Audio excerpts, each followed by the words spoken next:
Innovation. It's a word you hear all the time, right? From tech startups to your favorite coffee shop. But what does it really mean? Is it some magic flash of genius? Or is it something that anyone, and I mean anyone, can actually learn to do?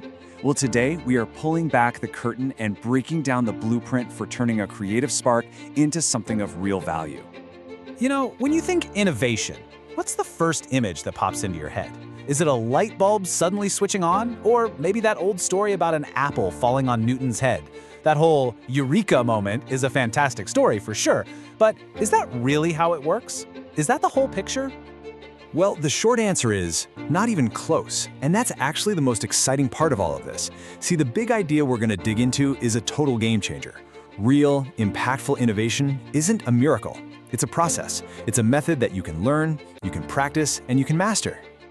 All right, so here's our game plan. First, we're going to completely bust that eureka myth. Then, we'll define what the innovation process actually is. After that, we'll get into the nitty-gritty of sparking and sifting ideas, checking them against the competition, and finally, we'll look at the last crucial step, creating genuine value. So let's start by getting past this whole eureka moment thing. This is so important because let's be real, if you think innovation is just some gift for a few lucky geniuses, you're never going to even try to learn the method yourself. So ditching this myth is step one, and it opens up a whole new world of building great ideas on purpose. And that leads us right into the core framework itself. This is where we stop talking about what innovation isn't and start talking about what it is. It's a structured path, a roadmap that takes you from a fuzzy idea to something tangible and real. Okay, so what is this process exactly? Well, you can think of it as a structured set of steps for generating ideas, stress testing them against what's already out there, and then turning them into something with tangible value. So it's way less like lightning in a bottle and much more like a recipe or maybe a blueprint. It's a reliable tool that you can use to guide your thinking from what if all the way to here it is. So where do we begin? Right here, with the first active stage, sparking and sifting ideas. This is where the fun, messy, exciting part, raw creativity, gets its first bit of real structure. This right here, this is the whole journey in a nutshell. It's a simple 3-act play.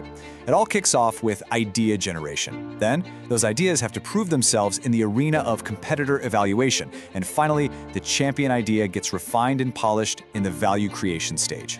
Let's zoom in on that first step, idea generation. Now, the main goal here is a little weird at first. You aren't trying to find one perfect idea. Nope. You're trying to come up with a ton of ideas. The good, the bad, even the totally ridiculous. Why? Well, you can't find a nugget of gold if you don't have a big pile of dirt to sift through, right?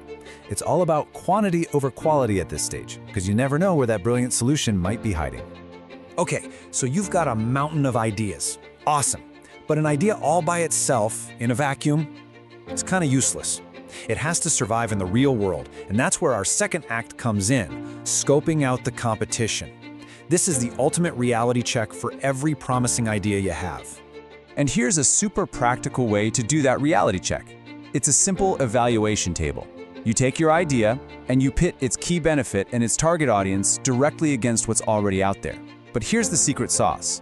You aren't just looking at what they do well, you are actively hunting for their weaknesses. Why? Because a competitor's weakness is your innovation's greatest opportunity. That's where you find your opening. So once an idea has been dreamed up and it's survived the tough reality check against the market, it's time for the final act, Section 5, the Forum for Value. This is where an idea gets polished and shaped into something that can actually make a real-world impact. We call this final stage the Value Creation Forum. Seriously, just think of it like a workshop where a rough diamond is finally cut into a brilliant gem. It's not just another meeting, it's a focused session with one critical question. How do we make absolutely sure this idea delivers real, tangible benefits to the end user? This is where a promising concept officially becomes something valuable. So let's wrap this all up. What are the most important things to take away from this? First, and most importantly, innovation is a process you can learn, not a miracle you have to wait for. Second, always start wide. Go for quantity, not one perfect idea. Third, you've got to be tough on your ideas and test them against the competition. And finally, always keep your eye on the prize, creating clear, undeniable value. We've just walked through the entire blueprint, from a tiny little spark all the way to real, measurable value. The framework is now yours. So I'll leave you with this one question to chew on. What problem will you solve?